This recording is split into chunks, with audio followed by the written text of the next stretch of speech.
नाना जी को एक दिन पुराने कुएं के पास मिट्टी में दबा हुआ एक अजीब सा रेडियो मिला। रेडियो बहुत पुराना था, लेकिन उसमें से हल्की नीली रोशनी निकल रही थी। नाना जी ने जैसे ही उसे उठाया, रेडियो अपने आप चालू हो गया। उसमें से धीमी आवाज आई, जो दिल से मांगोगे वही सच होगा। नाना जी पहले तो डर गए, लेकिन फिर उन्होंने धीरे से कहा, काश गांव के सभी भूखे लोगों को खाना मिल जाए। अचानक पूरे गांव में तेज हवा चलने लगी। कुछ ही पल में हर घर के बाहर अनाज की बोरियां और खाने के बड़े बड़े बर्तन दिखाई देने लगे। जो लोग कई दिनों से भूखे थे, उनके घर खुशियों से भर गए। सब लोग हैरान रह गए कि ये चमत्कार हुआ कैसे। अगले दिन नाना जी ने फिर रेडियो में कहा, काश गांव के टूटे स्कूल फिर से नए बन जाइए। जैसे ही उन्होंने ये कहा, पुराना टूटा हुआ स्कूल चमकने लगा। कुछ ही सेकंड में वहां बड़ा सुंदर स्कूल बन गया। बच्चों के लिए नई किताबें, कुर्सियां और खेलने का मैदान भी तैयार हो गया। बच्चे खुशी से झूम उठे।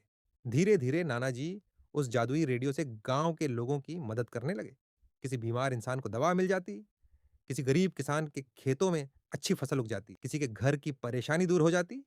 अब पूरे इलाके में चर्चा होने लगी, नाना जी के पास जादुई रेडियो है। लेकिन गांव का एक लालची आदमी ये सब छुप कर देख रहा था। उसके मन में लालच आ गया। एक रात वह चुपके से नाना जी के घर में घुसा और रेडियो चुरा कर अपने घर ले गया। पहले उसने रेडियो से कहा, मेरे पास सोने के ढेर लग जाए। अचानक उसके कमरे में सोने की ईंटें भर गईं।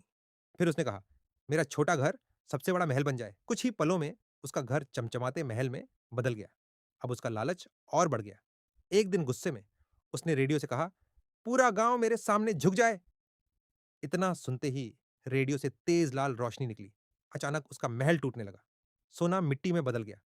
उसके सारे नए कपड़े गायब हो गए और वह फिर से गरीब हो गया। वह डर कर रेडियो पकड़ने भागा, लेकिन रेडियो उसके हाथ से उड़कर आसमान में ऊपर जाने लगा। वह चिल्लाता रहा, मगर रेडियो बादलों के बीच गायब हो गया। अगली सुबह नाना जी उदास होकर अपने आंगन में बैठे थे। तभी आसमान में जोरदार चमक हुई। वही जादुई रेडियो वापस नीचे उतरा और सीधे नाना जी के हाथों में आ गया। उसी समय आसमान से आवाज गूंजी, ये ताकत सिर्फ अच्छे दिल वालों के लिए है, लालच करने वालों के लिए नहीं। नाना जी मुस्कुराए। फिर उन्होंने रेडियो में धीरे से कहा, अब ये जादुई रेडियो उसी इंसान के पास जाएगा जो इस वीडियो को लाइक करेगा और चैनल को सब्सक्राइब करेगा। इतना कहते ही रेडियो फिर आसमान में उड़ गया और गायब हो गया।